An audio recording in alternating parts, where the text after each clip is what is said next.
And we are all ready and set up. Beautiful. So yeah, we're pretty much just here today.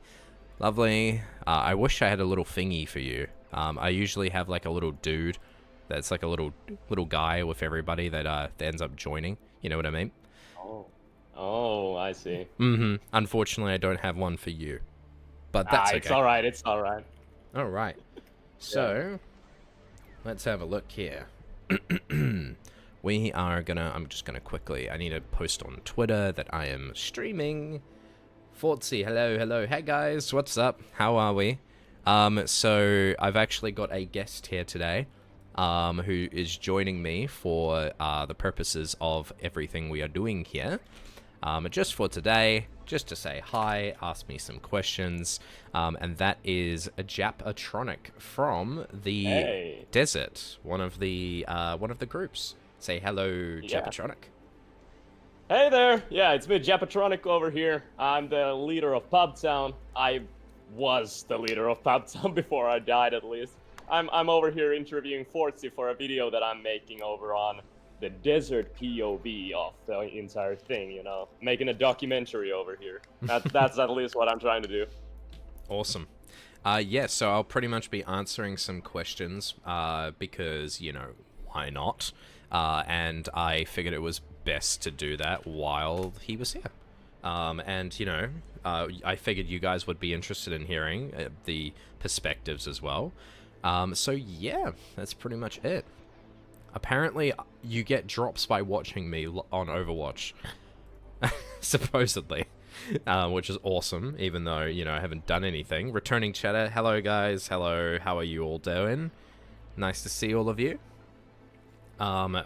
We'll see how many of you, oh my gosh, we've gone from 8 to 47. Hello everybody, hello. Thank you all for dropping by. Really appreciate that. Admins, if you don't mind putting out a ping and just saying to everyone who joins, because there's like 1,300 people.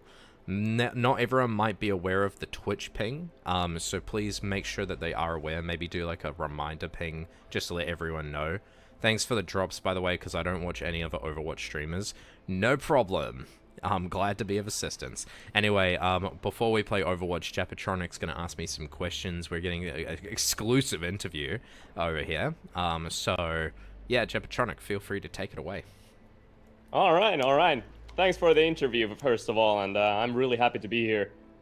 Everybody knows who you already are, so we can skip the introductions and just go straight into the meat and potatoes. First of all, I really want to know. Some of these are questions that I might already know the answer for, but let's answer them in the way that, assuming that no one knows. So, first of all, I really want to know, what were your plans for day one, like starting day one when you became the commander? What was your game plan at that point? So, when I started as the Desert Commander, initially my whole thing, as I had discussed with some of the higher-ups, was that I wanted to play a more lenient and more relaxed commander over the district, and to give more agency to the desert people, including the government, as much as I was able to, but while still maintaining a firm control. The unfortunate thing about that is that you would inevitably have people that would try to kind of take advantage of it, I suppose, and that was an inevitability I knew was going to be exploited because I chose to be nice. However, to me, it wasn't really much of a problem, because at the end of the day, while it was in one way concerning, at the other point, I think it paid off in the end, because the government, they ended up really pulling through and doing a lot to help the people. One of the biggest things that I would do is I would stress to them that, guys, like, no matter what happens, you got to do everything you can for the desert, because to us, the desert was everything. Even to the point where, as the story started to slowly shift from being, Imperia and the desert, it started to become genuinely this cat and mouse game between me and Koru and a few others of the desert versus Imperia, with the way that people started to behave, how things started to kind of get influenced, and essentially how I guess you could say, the guards began to treat the citizens was reflective in how I tried to treat them. And I think that that could be clearly shown during the actual event. I see. So what happened is, from the way I hear it, is that you were always both with the desert as well as the government, but eventually you got stuck in like between a rock and a hard place, having to choose a side. Is that what happened, or Essentially, did you always have a side? yes. I was, so when we look at the story from commanding perspective, my perspective was a bit strange because I was in character aware that there were people within my own government that were spies, essentially working for the government. And in character as a commander, knowing this information only because I was a commander, I was okay with that info. It didn't really bother me, but when I started getting these concerning kind of responses from government members, such as Coraline, Tyrannical, and most importantly, Soliv, it started to influence the way that my character would behave, even if myself, I really enjoyed all of these characters out of character. It started to influence the way that my character would behave pretty much towards them. And it eventually led to me needing to make some absolutely massive changes to the way that the commander position was held down the line. I see. You mentioned something about information and stuff being said. Was there a specific turning point for you that was like the moment when you realized you're with the desert instead of the capital? There was, yes. So obviously one of the most important things to me was about having, a solid foundation for building my character. I did not ever want to go into the event just to try and become some sort of a main character. In fact, I thought by dying on day 4 or earlier in the event that would help not try to paint such a thing. Not that that was the intent, but when the story came about, slowly I started to realize that with the way that my character had been presented, the way that things had developed between me, Soliv, and the government, and with their rule getting tighter and tighter within the region because of the behavior of its people, it started to become more and more prevalent that with their governmental control tightening within our region, almost choking us out, they inadvertently caused the character Fortsy to want to turn on them. The biggest turning point was, and the main reason why he turned, there was a scene at the very beginning of day 1, the guy called Amethyst Z. Amethyst Z, he was a random civilian within Commander Fortsy's region. Oh my god. And Amethyst Z, he ends up, what is it? He ends up Amethyst Z was one of my town officers. He ends up getting arrested on day 1 because he tried to escape. He was inside the tunnels, he was not meant to be there, and the guards brought him to me from the government. The government told me to deal with him, and they left him to me. Amethyst Z was brought to my attention, and the desert government and me had to deal with him, and I chose, instead of just killing him or torturing or beating him, I decided instead to let him go out of mercy, and I told him to spread the good word about what I had done here, and told him not to forget it. I actually did something very similar with Pro Gamer Dude on day 2 when Soliv beat, tortured, and gassed him in front of all the guards, and I went in about 10 minutes later and told Pro Gamer Dude that I was going to let him go. The reason for this is because I was trying to build a good relation with the people of the desert, the people that I controlled, because I believed in character that by bringing to my people a satisfying life, bringing to the people of my land a satisfying, I guess you could say, experience, it would actually work better towards maintaining order and stability. And out of character, after I was dead, the event staff did inform me that, yeah, I actually did maintain order very well, comparatively. So I was very happy to hear that, and it's why I never regretted any of the decisions I made. But the big turning point for the character was that on day 3, about halfway through the event, I believe, the Purge had begun, and there was a very interesting character who was in my government, who was one of my own, and he had committed the same crime the exact same crime, actually, that Amethyst Z had committed on day one. And that crime was that he had tried to escape the walls. His name was Friday. And as a result of that, trying to escape the walls, one of my own government members, I was surrounded by government members from the Citadel, the capital, who were essentially telling me that I had to deal with this, that I needed to, get rid of him, I needed to remove them from the picture immediately.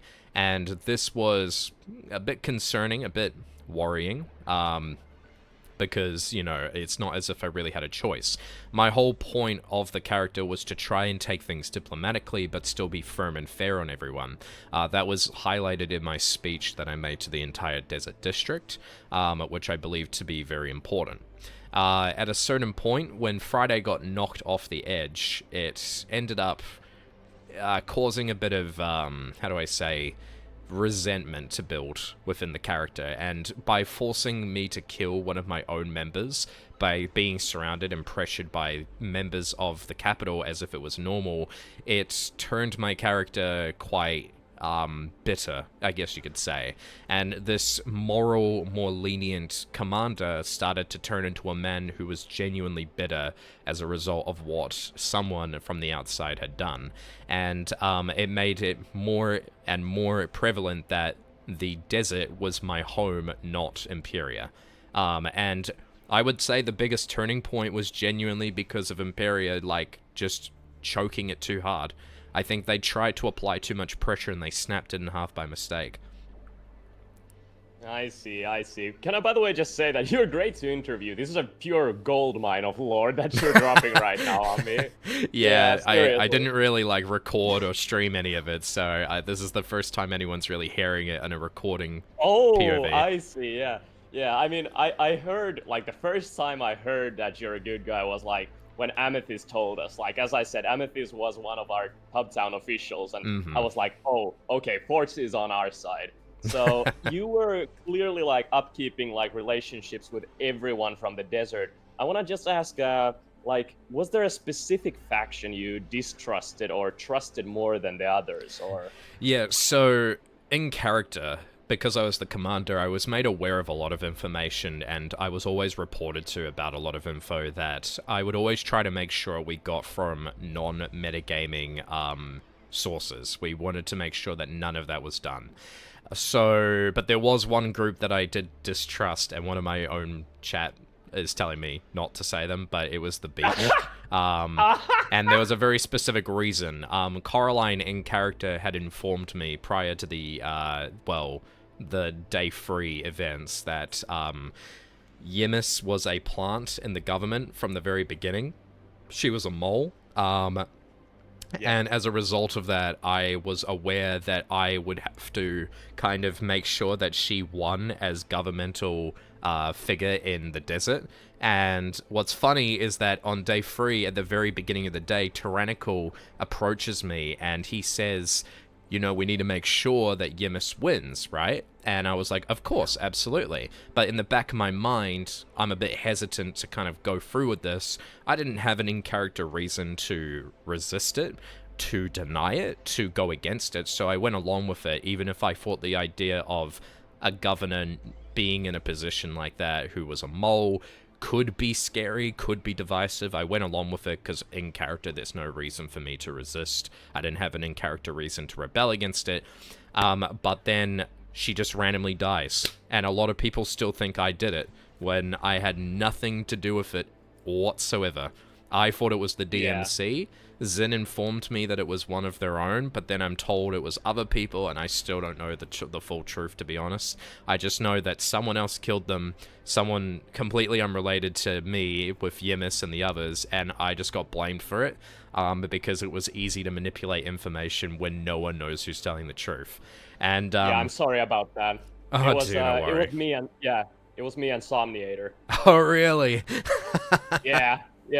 Okay. So yeah, there's a lore drop for you and on my end as well. So you knew that all right. Yumi was a plant. So we wanted Deku to win, so I was helping Somniator with that. So like, I as Okay. All right. yeah, I was in a governor position, so the reason like why Somniator had all the build plans and how we had the seating order, that was like my part of the deal, you know? Yeah, gotcha. Well, the thing is, when Deku ended up dying, I kind of realized that there was obviously going to be a lot of flack thrown back on me, for allowing these people to die, allowing these assassinations to go through. So when not only Deku but Yemis ended up dying as well, it was a very scary moment for my character, both in and out of character, because I realized that, oh shit, I'm gonna look like a complete fool here, and I'm probably gonna die now.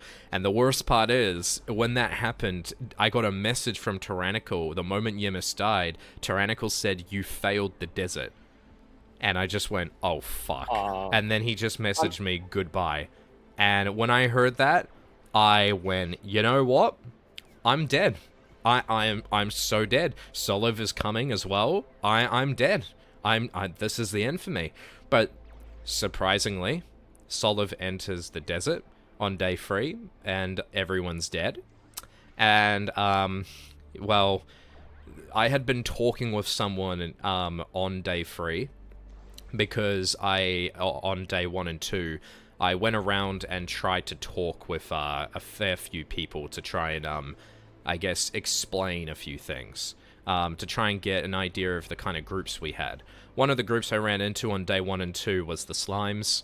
They were goated, they were really funny, they were just very provocative in a way that was like engaging for roleplay purposes. They weren't over the top, they weren't crazy, they were actually quite good.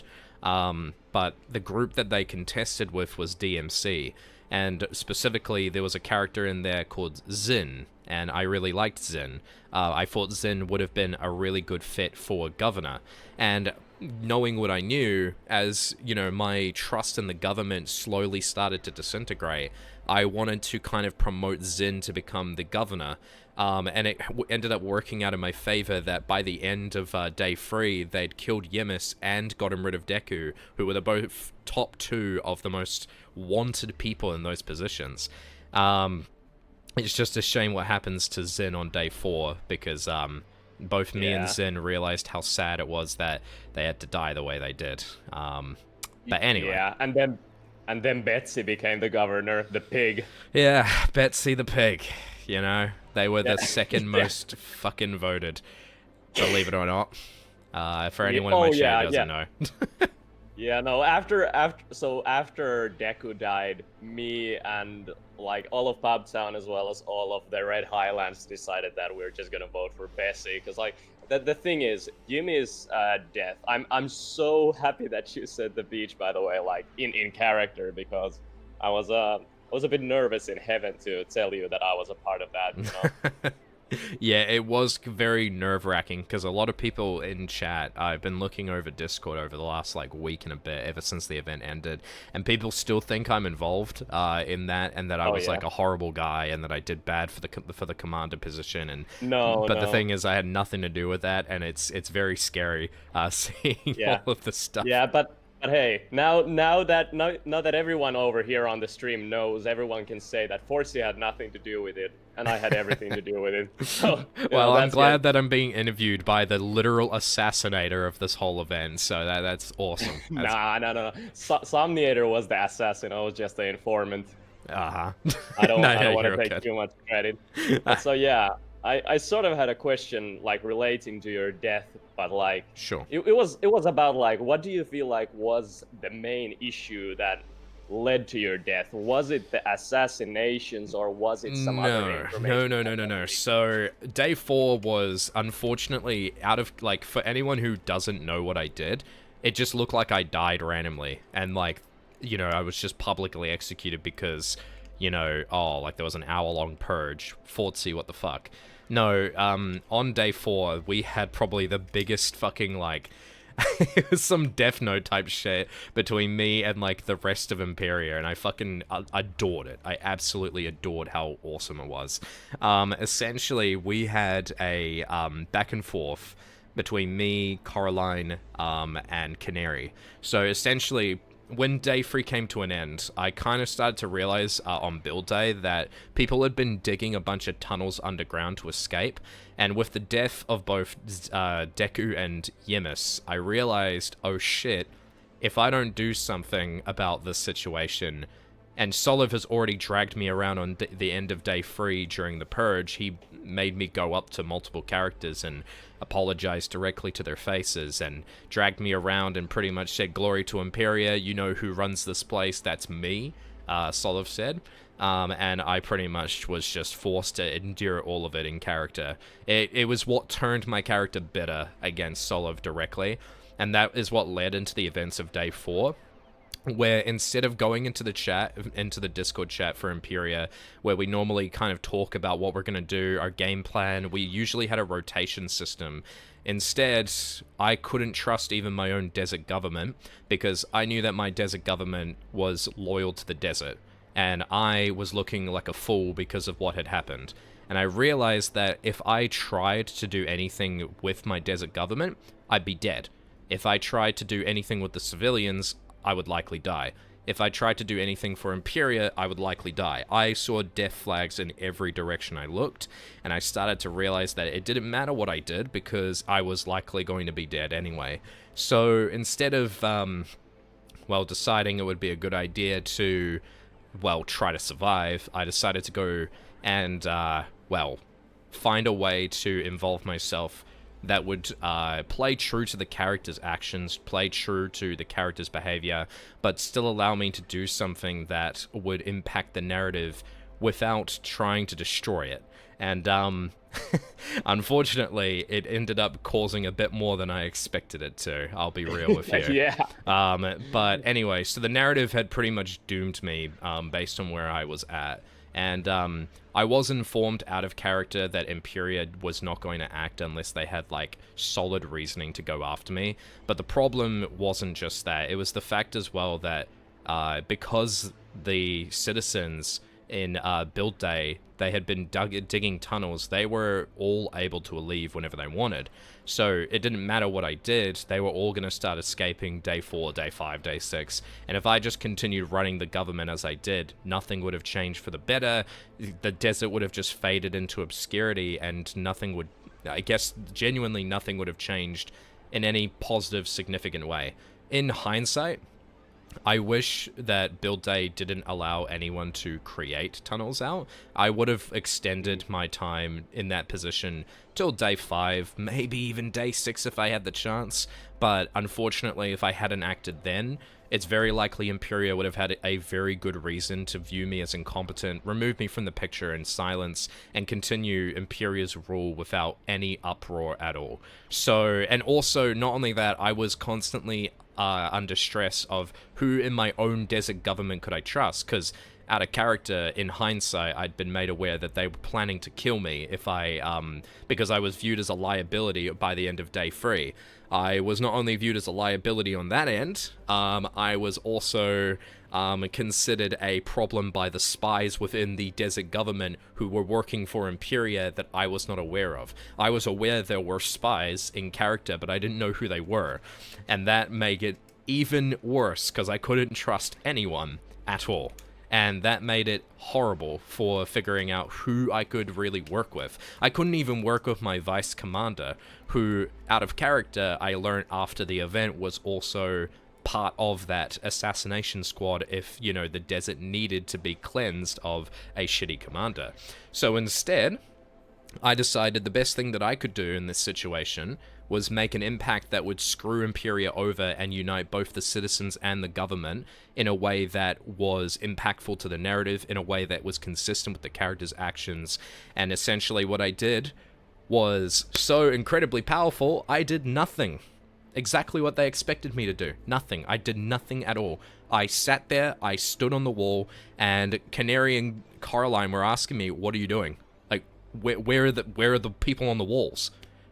What are you doing? Like, and they asked me, like, over and over, Fortsy, what happened to Call Me Cass? Why is Call Me Cass dead?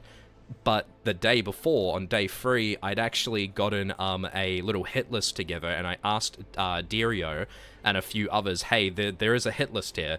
get rid of these people because they insulted me. But the reason I said that to them, and the reason I didn't say call me Cass in particular, I had a list of people because I wanted them to get rid of a group of people to not look suspicious. If I said, I want you specifically, who I can't trust, to go after this specific person, Imperia would have picked up on it. So instead, I had to make a list of people and say, go after all of these people. Like Tri-30, who wasn't even in the desert by the time that they had a chance to go after them. The only person they could really go after was Call Me Cass, who was not only loud and proud, but also very much still in the desert and not willing to budge, which made it incredibly easy for them to get rid of them. Caroline apparently was minutes away from trying to get them to work against the desert in favor of Imperia. And that made it even better when I found that out in hindsight. I stood on the top of the wall, and I just stood there overlooking the entire desert area because, you know, they wanted me to call a purge. Canary said, you know, people are trying to leave. Caroline said, people are trying to leave. They're trying to leave the walls. This is all your fault.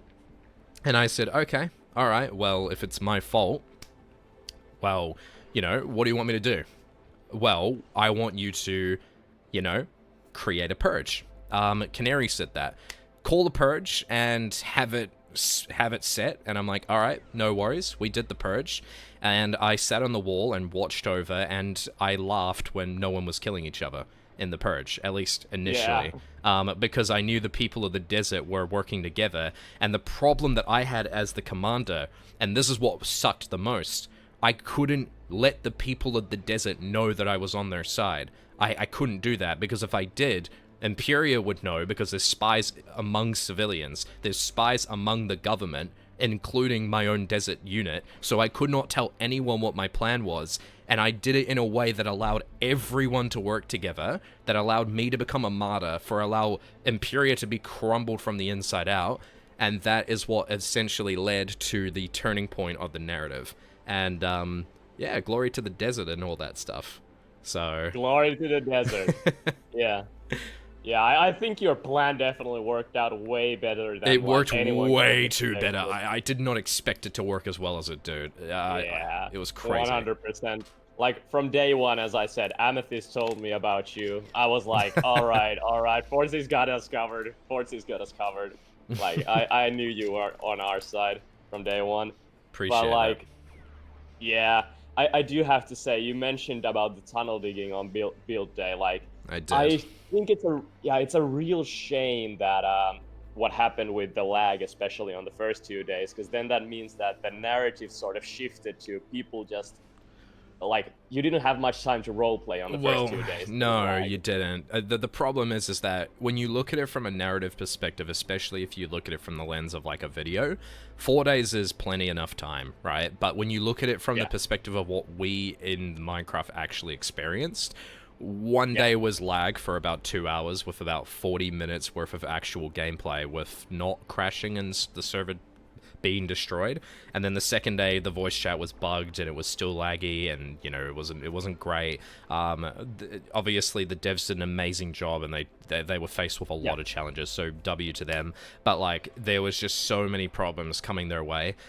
So by the end of day 3, you got to keep in mind that as the commander, I'm getting a lot of lore, a lot of developments are happening, and between day 2 and 3, there was a period of, what, like 4 days or 5 days, which was crazy, because it meant, obviously, that, like, while to everyone else, it was only 4 days of content, for me, it was a stressful week of just constant, scheming, planning, like deception, lies, manipulation, and trying to work around that in a way that would allow a satisfying narrative for everybody who was involved in it. It was crazy. Yeah, I get that. I think I'm pretty much done with my questions. I just have one more that I want to end on a high note, just because we've talked about, like, real depressing stuff like your death and all that, but I just want to ask, what was your favorite moment in the event? Your favorite? Ooh. Oh boy. I know this is going to sound extremely egotistical and probably not a good thing to say on a recording, but I genuinely think that my favorite part of the event, it wasn't my death, it was straight after my death. When the event was coming to a close. I was made aware of this information only after I died. I was told by Miss Madsby that when they were leaving, apparently, apparently there was a group of government members who I knew from the very beginning of the event, thanks to Mr. Bismarck, were informants. They were working against me. It was a fake position. They were called the Commander's Aid. The Commander's Aid were bullshit from the beginning, by the way, for all of the positions. They were just government plants there to pretty much watch us. Both Ooh and Neon Lining, in character and out of character, by the end of day 2, apparently liked me so much, they turned against Imperia and started reporting false info, but they couldn't tell me that they had worked against them. So what had ended up happening was, the way they showed their loyalty to me was after I died, Madsby started talking crap about me, and the best part is, what Mads was saying about me was actually true. The funny thing is, when we were walking down the hall, coming back towards the, to the desert, for me to get executed, I purposely told Madsby, who is like the Ministry of Truth, you gotta think from their perspective. If the Ministry of Truth is constantly spouting bullshit and lies, when they hear someone of my position and like my situation tell a horrible truth that they think is actually true, they're gonna want to shout it out, even if people are angry, even if people are, they're vicious, right? Madsby was told by me that I only did what I did to get back at Soliv, that I didn't care about the desert, that it was all to get back at one man. And that is partly true. It was because I hated Soliv. That was the main motivation. But I still cared for the desert, and that's what allowed me to use this against Madsby as leverage. As a result of that, Ooh and Neon, when Madsby was talking shit about me, they took their swords, literally looked at each other in character, and went, that's it. They turned against Mads, they killed her because she stayed behind, destroyed her, removed her from the event, and narratively, they proved the point to me, to Imperia, and to the narrative as a whole, that what I was saying was true, and I thought that was beautiful. I thought that was genuine cinematic behavior right there. That's amazing. I talked with Ooh a couple of times. He was a great guy, and oh my god, thank you, Fortsy, for the interview. This was really good, and that was a great moment to wrap it up. I'll let you play Overwatch now with your stream, but awesome. Thank you so much. No worries, Jab. Nice to meet you, and thank you for your time. Thank you.